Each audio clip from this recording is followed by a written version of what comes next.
Hola, ¿cómo están, amigas y amigos de Ciencia en Chile? Mi nombre es Andrea Parra y les doy la bienvenida a esta nueva charla sobre contrainteligencia artificial y física estadística que vamos a tener hoy con el doctor Diego González. Estamos esperando a que se conecte para poder iniciar nuestra charla. Muchos saludos a todas las personas que se están uniendo. Estamos esperando al doctor Diego para poder empezar a transmitir.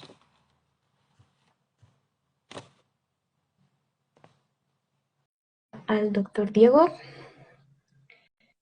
Hola, hola. Saludos, Cristian, desde Concepción. Muchos saludos a Conce. Hola, Diego, ¿cómo estás? Hola Andrea, bien, bien, ¿y tú? ¿Cómo estás? Bien también. Todo bien por acá. Y bueno, estamos hoy día con el doctor Diego González. Él es doctor en física de la Universidad de Chile y actualmente está haciendo su postdoctorado en la Universidad Católica del Norte, en el Departamento de Física. Hoy día vamos a estar hablando sobre un concepto muy interesante que nos comenta Diego, que es la contrainteligencia artificial. Y en particular vamos a estar discutiendo un poco sobre física estadística y de qué manera esto se vincula con la industria, porque, bueno, el doctor Diego, además de estar haciendo su postdoctorado, actualmente también es jefe de proyectos en el Banco Itaú y Corpbanca. Entonces, va a ser interesante esta mezcla entre lo que es la academia y lo que es la industria, que siempre ha sido un tema bien, eh, como bien controversial. Así que cuando quieras, Diego, comenzar, la idea es que Diego nos pueda contar en unos 20-25 minutos sobre lo que está trabajando actualmente. Y todas las personas que nos están viendo ahora pueden hacer sus preguntas, yo voy a estar atenta, las voy a estar anotando y después vamos a ir conversando sobre estas preguntas. Así que dale nomás, Diego, cuando quieras. Sí, bueno, primero muchas gracias a ustedes por generar este espacio para poder hablar de ciencia. La verdad es que es súper valorable. Actualmente, yo creo que a mucha gente le gustaría hacer discusión y no es tan sencillo. Y que ustedes lo concentren ayuda mucho para poder crear más y más. El tema que quería hablar hoy día, que lo titulamos Contrainteligencia Artificial, está relacionado justamente primero al origen de donde lo que yo estudié cuando comencé, que primero es la física estadística, como comentaste. Yo soy de formación físico-estadístico, eso quiere decir que, bueno, estudié física, hice mi doctorado en física, pero mi especialidad está relacionada a lo que es la teoría de probabilidad, a la estadística y la teoría de probabilidades. Entonces, lo que se está... ¿Qué ocurrió? Que cuando yo terminé mi doctorado, empezó toda esta revolución de empezar a hacer data analytics, a empezar data science, y la verdad es que justo aparecí me encontré en ese punto buscando trabajo y ahí me metí a trabajar al banco y en el banco empecé a entender cómo se aplicaban todas estas teorías, cómo se aplicaba todo este modelamiento que existe, cómo se utilizaba para realmente rentabilizar. Y la realidad es que si uno quisiera hacer como un orden de cómo se entiende todo este fenómeno, la verdad es que parte de un fenómeno macroscópico, macroeconómico, en el cual actualmente en el mundo en sí no es difícil generar tecnología. Si tú quieres crear tecnología, basta con que le pagues a una empresa y no es tan caro. Cada vez están apareciendo más software, computadores más potentes y cada vez está siendo más sencillo programar. O sea, actualmente los lenguajes de programación se están volviendo muy fáciles de usar, lo que te permite crear mucho de forma muy sencilla. Entonces, ¿cómo repercute esto de forma microeconómica? Esto repercute en que las empresas actualmente, todas las empresas en general, no solo los bancos, para ser competitivos ya no les basta con pagar por tecnología. Entonces, por ejemplo, si tú eres una empresa de delivery y quieres vender o hacer reparto de comida, cuando ocurra eso, probablemente la aplicación que tengas tú sea la misma que tenga tu competencia. Y si aparece una nueva funcionalidad o una nueva característica que le guste a mucho a la gente, vas a pagar porque la desarrolle. Y por eso es que todas las aplicaciones del mundo tecnológico son muy similares. O sea, las redes sociales son las únicas que se diferencian un poco, pero porque son muy masivas, pero cuando uno piensa en la página para comprar de Jumbo, de Líder, son prácticamente las mismas, en la página donde uno compra en Ripley y en Falabella son prácticamente iguales, y así se van repitiendo se van repitiendo mucho la forma que tienen esta aplicación. Entonces, ¿qué ocurre? Que en el contexto micro, cuando uno lo ve en el detalle de las empresas, ellos para poder ser competitivos, para poder realmente ganarle a la competencia, ya no les basta con solamente desarrollar tecnología. Entonces, tienen que ir un paso más allá. Y en la actualidad se ha creado un concepto que le llaman tener foco en el cliente o foco en el usuario, en la persona. Y es que, claro, tú ya no solamente creas herramientas para que la gente las use, sino que también usas la información que te están entregando esas herramientas para que te elijan de mejor manera, como lo que hacen hoy en día para, no sé, Apple, por ejemplo, donde se va diferenciando, pero va encontrando características que le gustan mucho a las personas eh, para poder utilizarlo. Entonces, ¿qué ocurre? Contexto macro, tenemos mucha facilidad de crear tecnología, ya no puedes ser competitivo con la tecnología, y en el contexto micro tienes a las empresas necesitando analizar su información, analizar qué es lo que está ocurriendo con lo que están haciendo. Entonces, ya empiezan a haber dos focos. Por un lado, el foco en la persona, en entender realmente a las personas con datos, entenderlos con información, y además otro foco que es poder utilizar esta información para poder saber qué es lo que hace la empresa, mejorar su rendimiento, mejorar sus características.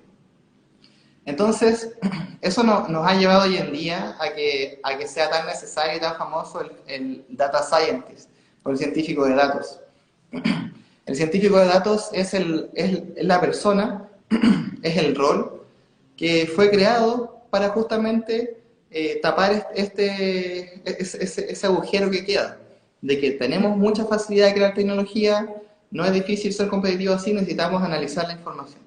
Entonces, ahí se crea este concepto de ingeniero de datos, de data scientist, de científico de datos, y, y de ahí que ha empezado a crecer. O sea, actualmente existen magíster de data scientist, existen, no sé si existen doctorados, pero sí hay de inteligencia artificial incluso. Entonces, esta persona, el data scientist en sí, es un científico, ¿ya? Y los científicos somos, bueno, todas las personas que estamos relacionadas a la ciencia. Pueden parecer de la ingeniería incluso, o hasta la ciencia más dura, como la teoría, la biología. Pero de todas maneras, estas personas son las encargadas de actualmente implementar toda esta nueva tecnología, todo lo que está ocurriendo. Entonces, eh, actualmente tenemos esa necesidad de personas que se dediquen a analizar datos, a entender la información. Entonces surge este concepto de data scientist y y lo que yo quería llegar con esa introducción es que dentro de eso hay una responsabilidad. Nosotros, como científicos, podemos estar muy conscientes de que tenemos la habilidad de hacer estadística, de analizar datos de forma abstracta, de que no nos importa el problema, siempre lo podemos mirar fuera de la caja, pero eso no quiere decir que todo lo que uno haga esté bien o que todo lo que uno haga sea bueno.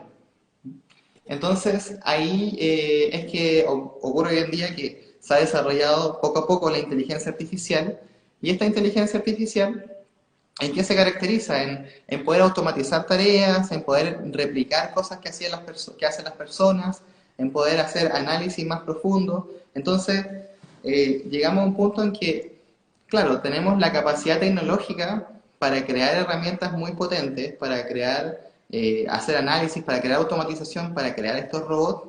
Entonces, llega la pregunta de, ¿realmente lo necesitamos? ¿Hace bien lo que estamos haciendo? Y la verdad es que el impacto que pueden generar todas estas tecnologías no es menor. El impacto tanto social como cultural. Por ejemplo, actualmente todos han visto que se manipula mucho las votaciones mediante Facebook. ¿Ya? Y eso ocurre porque ellos manejan los datos, porque saben cuáles son tus tendencias políticas, saben qué es lo que te gusta, Y si alguien paga porque analicen esa información, es porque hubo un científico detrás que realizó ese análisis estadístico y que le entregó las respuestas a los políticos para que lograran tener más votos. Entonces hoy uno dice, pucha, no sé si los científicos está bien que hagan eso, como que no sé si es algo bueno, es malo, la verdad es que, y eso se está discutiendo, o sea, en Europa actualmente hay mucha discusión al respecto de cuáles son los límites éticos que tiene la inteligencia artificial, ¿ya? Que es un problema que aquí en Chile recién se ha levantado un poco, pero no se está, nadie se lo pregunta.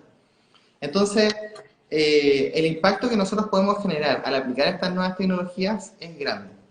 Y la idea es que nosotros seamos conscientes de eso, como científicos, como personas que integran estas nuevas tecnologías, para poder darle un buen uso.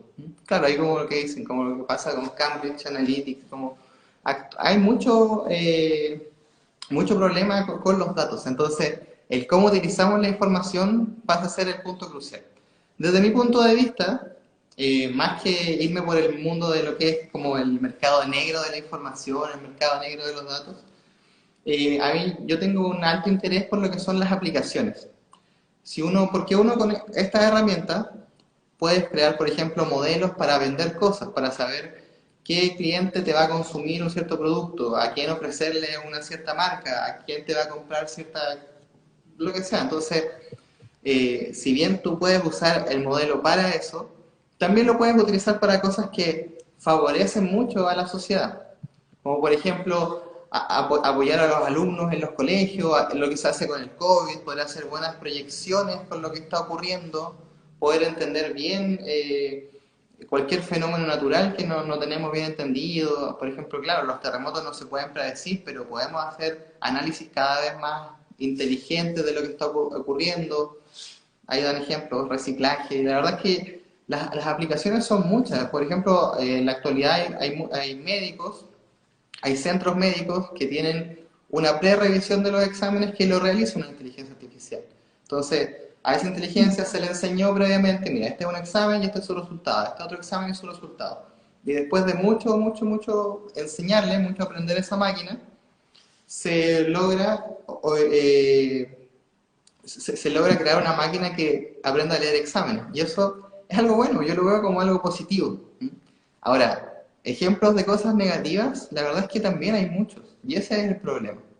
Porque, por ejemplo, ya, no tan solo en Facebook nos ocurre el fenómeno de que hay manipulación de lo que la gente quiere, lo que a la gente le gusta, que te muestren ciertas publicaciones, sino que además de eso, nosotros nos impactan culturalmente mucho, o sea, la música, Spotify. Spotify es un ejemplo de algo que nosotros usamos mucho, pero yo creo que no es algo que, no es raro pensar en la actualidad que las canciones las hacen con una creación previa, con información previa y modelando qué tipo de canción está siendo famosa, entonces creemos una canción que tenga el mismo estilo, que tenga, entonces todas las canciones empiezan a aparecer y los artistas tienen como la misma canción siempre, pero va cambiando sutilmente.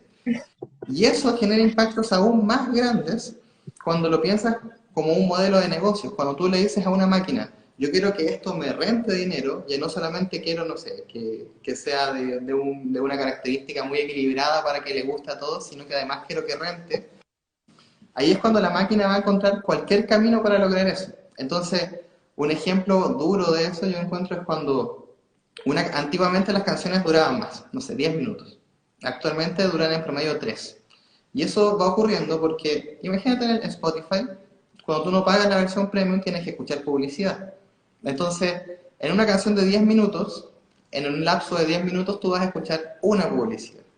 Pero en cambio, en una canción de 10 minutos, pues canciones de 3 minutos, vas a escuchar 3 publicidades. Entonces, claramente que conviene que las canciones duren menos porque le puedo vender más publicidad a las personas. Pero realmente la idea es venderle más publicidad a las personas. Eso es lo que queremos, o sea, hacer que la gente escuche más música. Entonces, o realmente queremos ocuparlo para el bien. En el cine, actualmente, para crear guiones se juntan guiones de temáticas que estén contingentes, se busca qué es lo que más se está hablando en las redes y se crea una serie al respecto. Y asimismo, cuando eligen a los personajes, lo hacen para que todos los personajes cuadren muy bien con las personas que lo van a ver. Como lo que ocurre, no sé, en una teleserie de la televisión abierta. Tú lo ves y prácticamente abarcan todo el espectro social para que cualquier persona que lo vea pueda sentirse identificada con al menos un personaje. El problema es que eso nos está poco a poco impactando nuestra cultura. Entonces, no quiere decir que uno no tenga que usar estas herramientas para la música, no quiere decir que, uno no tenga que usar estas herramientas para el arte. La verdad es que a mí me gusta, por ejemplo, la poesía y a veces mezclamos poemas y creamos poemas nuevos y es loco mirarlo, pero, pero no quiere decir que tengas que usarlo solo para vender, ¿ya? Cuando tú usas esta tecnología, la puedes usar para acelerar el desarrollo cultural. Por ejemplo, cuando uno piensa, no sé, en los poetas, la mayoría de los poetas en general tienen autores que ellos seguían, personas que leían previamente que les permiten crear la nueva poesía. O cuando ves a un artista, un pintor, él sigue estilos de otros artistas que le permiten crear su nuevo estilo.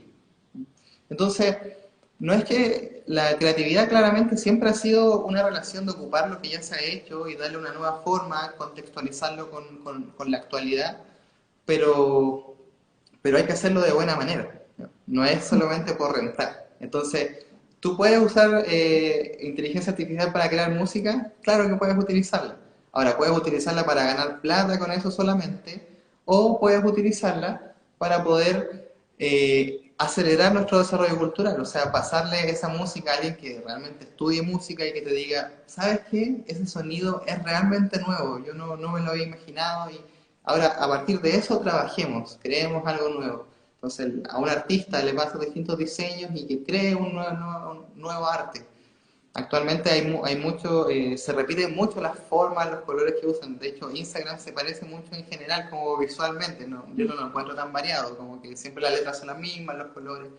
Y eso es porque ocupamos los mismos fondos siempre. Entonces, cada vez con esta revolución digital, si bien nos entrega las herramientas para poder hacer cosas, es muy importante que las utilicemos de buena manera, que las utilicemos para potenciar a la sociedad, para potenciar nuestra cultura, para hacer cosas buenas. Ese es como el mensaje. Bueno, ¿y qué es la contrainteligencia artificial? La contrainteligencia artificial somos nosotros, somos los científicos que realmente tenemos eso en el mindset, tenemos el entendimiento de que si se usan mal estas herramientas, se generan impactos y daños fuertes en la cultura y en la sociedad. Así como en la economía existe una mano negra que es la corrupción y es muy raro y hace que se pierda como el dinero y todo eso. En este mundo, nosotros somos los encargados de crear la inteligencia artificial, los científicos, somos los que la vamos a desarrollar, somos los que la vamos a implementar, somos los que la vamos a aplicar. Y es súper importante que tengan en claro que existe la contrainteligencia artificial, que no siempre es buena, que no todo lo que tú desarrolles es bueno. Y ahí es cuando tú tienes que pararte como científico y decir, no, esto no está bien porque no es ético sacar dinero por la ansiedad de la gente o sacar dinero por miles de formas en las cuales nos explotan sin hacer una consideración de el impacto social y cultural. Entonces, tener súper claro que tenemos que revisar, siempre tener la ética presente y en base a eso dimensionar desde antes el impacto en la cultura y en la sociedad. Entonces eso, la idea es que la gente que le llegue el mensaje y que ya se quiere meter en este mundo o que ya está metido, yo creo que es importante que lo tengamos claro, porque si no, esto se va a escapar de las manos y vamos a tener, no sé, no quiere decir que vayan a ganarnos, que nos vayan a dominar las máquinas, pero la verdad es que es una lucha constante. De hecho, bueno, ese es mi nombre, mi descripción de Instagram. Yo siento que soy un científico en una lucha abstracta contra los robots inteligentes del futuro. Y eso es lo que trato de hacer. O sea, en el futuro van a existir estos robots y la idea es que nosotros los creemos siendo buenas personas, como se usa esa frase hoy en día. Siendo buenos, siendo útiles para la sociedad, siendo productivos para nosotros, no haciéndonos daño, potenciando nuestra cultura, potenciando nuestra sociedad. Eso es más o menos el mensaje general que quería comentar. Ahora no sé si tienes... Maravilloso. Bueno, para las personas que se están uniendo, estamos conversando con el doctor Diego González. Él está haciendo su postdoctorado actual en el Departamento de Física de la Universidad Católica del Norte y estamos conversando un poco de este concepto de contrainteligencia artificial y qué está pasando con los datos actualmente. Yo creo que hace un tiempo se empezó a hablar de que nuestros aparatos inteligentes nos escuchaban y que en base a eso muchas veces se destinaba la publicidad o en el fondo nos llegaban anuncios que no eran casual, que fueran cosas que nos interesaran o que hubiesen sido cosas que buscamos antes previamente. Y es muy interesante lo que comentas porque yo creo que la mayor parte de nosotros no sabe cómo funciona esto y muchas veces ocupamos la tecnología y no sabemos toda la información que se está recogiendo de los usuarios a medida que se está utilizando. Entonces, es muy interesante esto que comentas de la necesidad de incorporar una dimensión ética en el desarrollo tecnológico para que no se nos desborde. Y llegaron algunas preguntas, así que no sé si las podemos ir conversando. Para las personas que están conectándose también, si quieren hacer sus preguntas, yo estoy atenta. Florecita Roquera pregunta si lo primordial, la tarea primordial para la ciencia de datos sería de alguna forma mejorar los datos en instituciones públicas o en servicios públicos en general. No sé cómo ves tú eso, como la ciencia de datos al servicio de las cuestiones públicas. Claro, claro, la otra vez hablaba con unos amigos justamente de eso, o sea, pero yo creo que, a ver, las cosas públicas están lejos de la ciencia de datos porque la tecnología en el Estado no es tan robusta como en las industrias, como, entonces, si uno estuviera, no sé, probablemente si este Instagram hubiera existido hace 10 años, no estaríamos hablando de inteligencia artificial, estaríamos hablando de la creación de bases de datos, el almacenamiento de la información. Hoy en día estamos en un momento en que tenemos la potencia computacional para poder explotar esa información. Entonces estamos hablando de la inteligencia artificial, de poder crear máquinas autogestionadas que manejen esta data. Pero claramente, o sea, para mí sería un muy buen uso si se pudiera aplicar esto en políticas públicas, en ayudar a cómo trabaja el Estado, pero yo creo que no se hace porque todavía está bien en pañales todo el desarrollo tecnológico del Estado. O sea, actualmente se está recién construyendo. Cuando hacen estas solicitudes de que la gente llene las fichas, de que uno se inscriba para ver si ganó el bono, es porque ellos no tienen los datos, porque los están recopilando. Entonces, están en ese proceso. Yo creo que ellos están más atrasados, pero claramente si están recién empezando ustedes a estudiar ciencia de datos, si están recién metiéndose en este mundo, es yo creo, algo muy noble si se pudiera aplicar directamente a la sociedad. O sea, la política es lo que más llega a la gente de la sociedad. Sí, po. Y bueno, en relación con ese desfase, vuelve a comentar Florecita Roquera, como que, por ejemplo, en el servicio de impuestos internos podrían entregar 2 veces la devolución con los datos duplicados, como que no pareciera ser que existe un atraso, como bien dice, en el sistema público, o que hay como una brecha más grande en el sistema público respecto al acceso y al uso de la tecnología. Claro, claro. La verdad es que yo no trabajo en el sistema público, yo te estoy dando mi opinión y perspectiva en base a cuando uno compara lo privado con lo público, uno sabe que el privado tiene más desarrollo, hay más inversión en general. Pero, claro, o sea, es un hecho el que es necesario tener la información, que yo creo que es lo que está ahora desarrollando Chile. Chile se está construyendo su data, entendiendo quiénes son las personas que viven, y se ve por los comentarios de los mismos políticos, la verdad, cuando hablan de que no saben cuánta gente vivía sin nada, cuando no saben cuánta gente era pobre, es porque no tenían la información, o eso asumo, quizás no es así, pero lo más probable es que no tenían la data, y eso es lo que están recién ahora haciendo. Entonces, es lo primordial, poder tener la información, pero es una conversación pasada. En la actualidad no se conversa tanto en tener información, sino que se conversa más en cómo la explotamos para poder sacar beneficios de ella. ¿Qué hacer con toda esta información? Y bueno, lo que comentabas al principio de el surgimiento de los cientistas o científicos de datos, porque tenemos en la actualidad grandes volúmenes de información, de bases de datos gigantescas, y puede ser que nos supere un poco la capacidad de análisis de repente, como todos estos datos que tenemos, entonces por eso se hace necesario gente que sea especialista en ese tipo de análisis. Nos llegan más preguntas relacionadas con las políticas públicas, Claudio 30. Es como un comentario pregunta. Se requiere establecer políticas éticas estrictas en el manejo de datos. La justicia y las políticas van detrás de los avances tecnológicos. No sé cómo ves esto. En el fondo, como que la tecnología va avanzando más rápido que nuestra capacidad de comprender y de repente regular al respecto. Sí, yo también lo creo. Yo creo que sí, o sea, se requiere, yo creo que se requiere, no sé si es una pregunta o una afirmación, yo estoy de acuerdo si es una afirmación. El problema es que, claro, nosotros acá como que vivimos un poco retrasados en ese aspecto. Como lo comentamos en el principio, en Chile todavía no hay mucha discusión respecto a cuál es la ética de la información o cómo yo uso éticamente estas tecnologías. Estamos como en la fase previa, que es, no es como yo uso la tecnología, estamos en la fase previa que es la información, como qué información puedo tener, sobre cuál información se puede explotar. Y claramente, claro que es la primera conversación, porque, o sea, si yo creo que quiero crear un robot que gestiona la información de las personas, no puede ser que use toda la información. La idea es que tengamos súper claro de antes, decir, estos son los datos que maneja el robot y bajo un modelo que contempla esa cantidad total de información se va a trabajar. Y tiene que haber sido un acuerdo antes político, o sea, no, pensando en el uso en políticas públicas, claramente. En el sector privado en general, cuando uno, por ejemplo, tú haces una cuenta de Facebook, ya aceptas que usen tu información, o cuando tienes una cuenta en un banco, o cuando sacas tu tarjeta en alguna tienda, ahí uno acepta que usen tu información, y ahí ya no hay mucha discusión al respecto. Es complejo.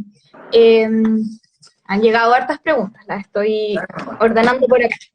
Eh, Preguntaba, a ver, ¿dónde está? Leo Romero 83, a propósito de todo esto que estamos conversando, de la automatización de los procesos, preguntaba, o pregunta un comentario, que como consecuencia de la automatización es posible que muchos trabajos que existen actualmente dejen de existir más adelante. ¿Qué aspectos éticos puedes ver tú como en ese proceso? ¿Qué preguntas o qué problemas podrían surgir? Claro. O sea, yo creo que cuando uno está el tema, yo creo, micro, como muy directo, que cuando uno piensa en automatizar algo es porque hay una persona que pierde ese trabajo. Por algo se automatizó, o sea, alguien lo realizaba y después lo realiza un robot. Ahora, yo creo que en ese punto uno tiene que ver qué cosas son las que se están automatizando. ¿Ya? Justamente hoy en día la industria tiene una maquinaria bien grande de automatizar tareas que son repetitivas, tareas que hace la gente o muy operativas. Y en ese caso, la verdad es que está en un punto súper ambiguo porque ahí no hay una regulación muy ética sobre lo que se está haciendo. Más que nada se está creando tecnología para reducir gastos, para reducir... entonces, eso no es tan directamente ético. Ahora, si uno lo planteara cómo se debería hacer de buena forma, es justamente analizar antes el impacto que tiene. O sea, cuando yo hablo de que exista, por ejemplo, un robot que lea exámenes médicos, no quiere decir que no va a existir más un médico. O quizás no va a existir más, pero no va a tener que cumplir esa labor. Y así, poco a poco van a empezar a existir tareas que en el futuro no, o sea, carreras, por ejemplo, que en el futuro van a dejar de existir, o quizás oficios que en el futuro no van a ser necesarios, quizás no vamos a, no sé, no vamos a necesitar personas que se especialicen en la conducción, porque todos los automóviles van a ser inteligentes y se van a mover solos. Entonces no va a ser necesario que nadie, no sé, saque una licencia de conducir. Entonces te das cuenta que, claro, ahí ya no se necesita esa capacitación, ya no se necesita gente formada en la conducción. ¿Por qué? Porque tenemos esta otra parte. Ahora, por eso es súper importante de antes tener claro el impacto. Es muy buena la pregunta. Y la verdad es que yo creo que el límite es siempre tenemos que nosotros eh, tenemos que nosotros ir adaptándonos al cambio y adaptando a la sociedad. O sea, la idea es como te decían, no es crecer solos, no es que nosotros implementemos inteligencia artificial y que después la gente que hacía cosas manuales no pierda su trabajo.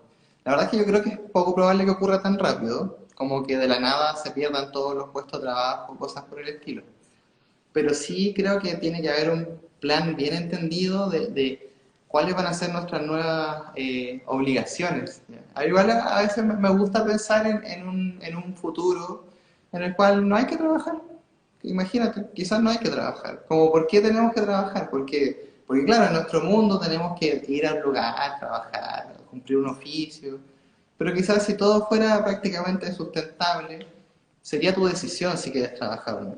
Entonces, llegar a ese punto es súper utópico y claro, requiere todo este cambio, este proceso de transición que es el más doloroso, pero la realidad es que, claro, o sea, hay que entender bien qué es lo que uno quiere hacer en la vida, cómo hacerlo y así ir moldeando a la sociedad. O sea, la sociedad tiene muchos potenciales y la idea es que nosotros potenciemos eso, las virtudes de cada persona, más que hacerle hacer un trabajo por solamente ganar dinero. Como que hay que cambiar un poco ese concepto, ¿no?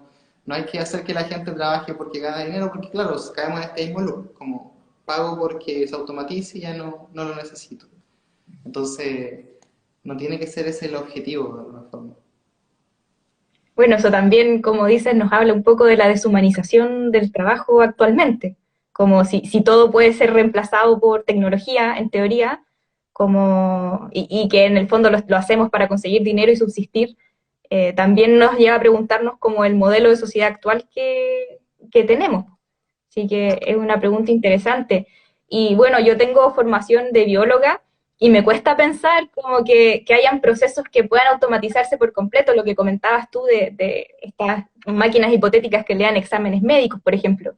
Siempre hay un componente de variabilidad que es muy difícil como cubrir al 100% con la tecnología, porque estamos hablando acá no solo de enfermedades precisas, sino que de personas también que son complejas, que no necesariamente son 100% predecibles, entonces me explota la cabeza un poco de pensar que en el futuro a lo mejor sí existen estas máquinas que sean capaces de leer con precisión exámenes, eventualmente diagnosticar incluso, como me, me explota un poco la cabeza eso. Sí, pero Y en la práctica igual ocurre. Uno cuando creas un robot que hace algo, en general tenés que estar un buen tiempo mirando lo que está ocurriendo para ver que no pase nada malo. Ahora también hay un tema ahí de, no es tan sencillo como tener un robot que te entregue la respuesta a un examen médico. Igual, quizás si la respuesta es muy dura, si lo que te van a decir respecto al examen no es bueno, no sería tan bonito que te aparezca una pantalla, no sé, hay algo malo en su salud, ¿cachai? Como que no. Y quizás es más necesario que lo entregue una persona, pero ahora es usar esta herramienta no necesariamente quita a la persona. O sea, nosotros tenemos que, yo creo que siempre ser parte de esto, porque somos los que lo usamos. Ahora tiene que potenciar tus tareas. O sea, si te revisa los exámenes, usa el robot que revisa los exámenes, pero da el diagnóstico tú. Y puedes hacer un chequeo cruzado y después confiar. En algún punto la gente no confía tanto en las máquinas hasta que empieza a ver que todos los días funciona, hasta que ellos dicen, ah, ya, bien, creo. claro, claro. Y bueno, lo que comentaba Ubuntu hace un tiempo, llegar a la gente y potenciar eso. Y también lo que comentabas tú, de que no sea solo en pos de abaratar costos, sino que efectivamente se haga en pos del desarrollo humano. Como que es bien distinto el desarrollo tecnológico con un objetivo o con el otro en mente. Exactamente, exactamente. O sea, y eso es lo que tenemos que potenciar, como tratar de meter el bichito en la gente que ahora está interesada en la ciencia, que se está integrando en la ciencia o que ya es científico, de que hay que parar respecto, o sea, hay que levantar la mano y decir como, oye, esto está bien, qué está pasando acá? O si te mandan a hacer algo muy raro, decir como, ¿por qué estoy haciendo esto? ¿Por qué no? Yo encuentro que, bueno, en particular los físicos siendo bien crítico, como que no se ponen los pantalones en ese sentido. Por si lo piensas bien, por ejemplo, tú eres bióloga y en el mundo están prohibidas las armas biológicas, hay leyes al respecto, y no están prohibidas las armas nucleares. Entonces, alguien ahí nos levantó la mano, nos dijo cuando hicieron las armas nucleares como, oye, ¿de verdad estamos haciendo esto? Es como, paremos el show, porque eso sí ocurrió con la arma biológica, o sea, como que las personas ahí dijeron, oye, ¿de verdad vamos a hacer armas para matar a mucha gente mediante enfermedades? Y fue como, no, ¿para qué? Y lo prohibieron. Entonces, es importante que los científicos tomemos también ese rol de liderar conceptos y liderar lo que nosotros realmente creemos bueno o malo. O sea, depende de cada persona, pero yo creo que la ética se basa justamente en eso, en que uno pueda ir distinguiendo lo que está bien, mal, en base a lo que uno va aprendiendo de tu entorno, de cómo se comporta. Sí, y bueno, en relación con eso nos llega otro comentario de Taller de Liz Crochet, que nos comenta que la primera era industrial, era todo manual y con tareas riesgosas. La tecnología ha servido para llegar hasta el día de hoy en beneficio de la humanidad. Un poco, claro, por lo que comentábamos. No, el desarrollo tecnológico no tan solo en pos de abaratar costos, sino que mejorar la calidad de vida de las personas. Es bien distinto ese foco. Y también nos comentan por acá un dato interesante. F. Martínez B. dice, antiguamente los semáforos eran operados por personas con una bandera de color. Siempre hay que estar reinventándose y evolucionando en conocimientos. Sí, ¿ven? Eso es un dato, ese fue una tarea que desapareció con la automatización. Y no fue tan terrible, o quizás sí, quizás familias quebraron por eso y no lo sabemos, pero hace sentido que haya ocurrido y cuando se instalaron, lo más probable es que dijeron ya, ¿qué vamos a hacer con estas personas que mueven la bandera? Y ahí los mandaron al aeropuerto, no sé, a algún lugar así. Claro, sí, y claro, la tecnología en sí misma no tiene un valor ético. No es como que el semáforo sea bueno o malo, o como que la capacidad de recoger datos a partir de, qué sé yo, el uso de tarjetas o de algoritmos en redes sociales, eso no es bueno o es malo, es el uso que se le está dando a esa tecnología lo que podría tener implicancias éticas al final. Sí, justamente, o sea, ese es el problema, si el problema no es que se desarrolle el conocimiento, no es que existan las metodologías para hacer análisis, el problema no es que puedan predecir lo que las personas van a hacer, es que lo usen en contra de las personas. Sí, yo también estoy de acuerdo que el desarrollo tecnológico ayuda mucho a la sociedad y así ha sido siempre, o sea, por algo ahora podemos estar comunicándonos a través de este medio, podemos estar discutiendo estos problemas, pero al mismo tiempo, hoy en día existe un dominio en el mercado respecto a cómo se trabaja la información. O sea, no es como, claro, en su momento se dijo, se crearon máquinas para producir más. Hoy en día ya no hay un problema de producción. De hecho, hay una sobreproducción de todo. Nada difícil de producir, nada difícil de crear.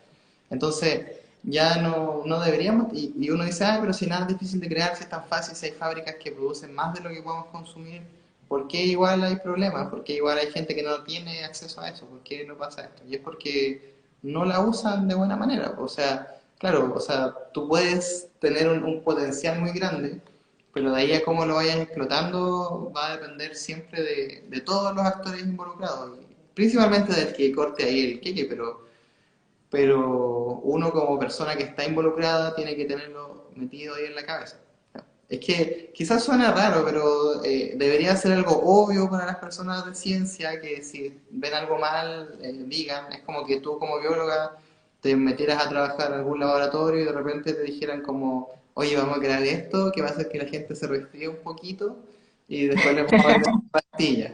Y es como que tú le vas a decir, oye, eso no, ¿cómo vaya a hacer eso? No tiene sentido, oye. Pero prácticamente uno hace eso, la gente hace eso con la información, ¿cachai? Entonces, ves cuáles son sus debilidades, en base a sus debilidades tratas de sacar beneficio de ellos y así después les das una solución a esa debilidad y eso te da más beneficio, entonces no está bien, el problema es que lo hemos normalizado, hemos como, asumimos las empresas tienen que estar trabajando con nuestra información y sacando rentabilidad con eso, pero la realidad no es que uno podría siempre levantar la mano. Y esa es la idea, pues que uno lo haga. No es tan fácil, pero al menos tenerlo en la mente siempre. Por supuesto. Y en relación a todo esto, bueno, nuevamente han estado recomendando mucho un libro que es La Sociedad Industrial de Theodor Kaczynski. Y Claudio 30, en relación con todo esto, dice si puede sugerir algo a nivel de usuario en cuanto a comportamiento para poder tener una utilización higiénica, entre comillas, de los espacios algorítmicos. Como, ¿hay algo que podamos hacer desde nuestra experiencia como usuarios, por ejemplo? Sí, no te entendí la pregunta. ¿De nuevo me la podías leer de ¿Ya? nuevo? No sé si estoy interpretando bien. Ahí Sí, Claudio sí, sí. 30, si quiere escribir de nuevo, si lo No, estoy entendiendo mal, no. pero ¿de qué forma nosotros como usuarios podemos comportarnos ante el uso de datos actualmente? Porque claro, las empresas o las personas que están detrás de esta recolección masiva de datos los están utilizando de alguna forma. Nosotros como usuarios, ¿podemos hacer algo en este momento? La verdad es que es una buena pregunta, yo no lo sé. O sea, yo creo que nosotros como usuarios siempre también podemos levantar la mano y decir, no quiero que esto ocurra, no quiero que usen mis datos para esto, o que te llamen y decirle, ¿sabes qué? Quiero que borren mi número de su lista porque me llaman todos los días. Y claro, ahí uno como usuario puede pedir que se hagan esos cambios. Ahora, en la práctica, no lo sé, o sea, uno tiene que... mm, mi respuesta, así, bien honesta al respecto, yo te diría que lo mejor es evitarlo. Como, como no ser tan susceptible a las redes sociales, no ser tan susceptible al consumo, entender que existe, o sea, tenerlo súper claro de antes, como que tú sabes que en Facebook cuando te metas te van a mostrar, no sé, te van a sugerir ser amigo de la persona que le viste el perfil ayer. Entonces, en base a eso, probablemente lo siguiente que veas sea más agradable, sea como, ay, consumas esa publicidad. Entonces, claro, ahí la pregunta es si eres capaz de no usar Facebook o en lugar de no usar Facebook, ser consciente de lo que está ocurriendo. Ser consciente que realmente están utilizando tu información para eso. Cuando te llaman para ofrecerte algo es porque están utilizando tu información para esto. Pero entonces ahí uno cortarlo nomás de a poco. En las redes sociales la única opción que yo veo es como despegarse de vez en cuando, como no estar siempre ahí, ¿entiendes? Pero en general creo que no es una labor difícil, o sea, no es una labor fácil. De hecho, por eso todavía estamos bien, yo creo que estamos en jaque todas las personas. Tenemos que usar Facebook, tenemos que usar Instagram, tenemos que usar Rappi para comprar y prácticamente saben todo lo que tú haces, como dónde anduviste, qué es lo que comiste, cuáles son tus necesidades. Y, y ahí, claro, uno podría pedirle a los políticos o quizás a otras personas que sean más y que tengan justamente decisión al respecto, que puedan cortar esa situación, que digan, oye, ¿qué es lo que hablaban de ahí de los datos? Como qué datos se pueden utilizar realmente de las personas, pero eso, como usuario, no usen tanto las redes sociales. No, Difícil y sobre todo en este contexto de encierro que se ha potenciado aún más el uso de tecnologías para cumplir ciertas tareas de repente, como lo que decías, comprar para las personas que tienen la posibilidad o ni siquiera se puede ir al parque ahora, digamos, como que los ratos de ocio posiblemente también son virtuales, entonces es complejo despegarse. Y lo mencionabas hace un rato sobre cómo las personas que están interesadas en formarse o actualmente se están desarrollando en el campo de las ciencias de datos. Mato, muchacho legal, preguntaba hace un rato qué materias o habilidades deberían tener las personas que trabajen en ciencias de datos. Como, claro. Bueno, el científico de datos se caracteriza por ser un científico. Un científico tiene una característica súper conocida, que es que trabaja con el método científico. Entonces, un científico de datos conoce el método científico y lo sabe implementar. ¿Qué quiero decir con eso? Que puede proponer hipótesis. Yo creo que esto ocurre por esto. Puede testear la hipótesis, evaluarla con información y hacer predicciones con ello o ver qué está ocurriendo. Comprobar que realmente lo que uno creía era así. Eso es una de las características. Un científico de datos entiende el método científico. Y la otra, bueno, yo siempre lo separo en tres. La segunda está asociada a poder saber analizar información, en el sentido de prácticamente manejar información, o sea, usar Excel, usar algún lenguaje de programación, algún lenguaje de estadística, alguna herramienta que te facilite el uso de hacer análisis estadístico. Entonces, además de, entonces tendríamos por un lado método científico y otro de poder saber un poco de estadística, que yo creo que todas las carreras científicas lo tienen, o sea, en biología, en química, en física, en toda la ingeniería se enseña también cómo hacer, tomar un Excel, cómo hacer promedios, cómo calcular tendencias. Es algo bien estándar, pero no es que es estándar para nosotros, pero no en todas las carreras se enseñan, no en todo el mundo lo trabaja harto, pero en sí todas las personas que están ligadas a la ciencia lo manejan. Y lo tercero es entender el negocio, es entender la empresa en la que entren. Entonces, porque tú como científico de datos, tú entiendes el método científico, sabes analizar datos, pero no vas a funcionar, no vas a ser como un ser funcional dentro de una empresa si no entiendes cuál es realmente el foco que tiene la empresa. ¿Ya? Por ejemplo, no sé, yo llegáis a trabajar en un banco, entonces tú podrías analizar cualquier tipo de datos, no tiene que ser la venta de créditos. Entonces te dicen, mira, tenemos esta información que es el log de tecleo. Entonces tenemos todo lo que la gente ha tipeado en su computador. Y uno como científico dice, ¡ay, qué bacán! Como igual interesante saber cómo, qué es lo que escribe la gente, ver tendencias, cuáles son las palabras más utilizadas. Pero en la práctica eso no aporta nada al mundo industrial en el que te metiste. Entonces, tienes que igual tener un conocimiento del negocio, o al menos como darle clave. Y sí, bueno, ahí lo que dice Leo Romero, justamente álgebra lineal y programación son muy importantes, pero claro, eso ya es para ser un científico de datos como que trabaja ahí duro, duro.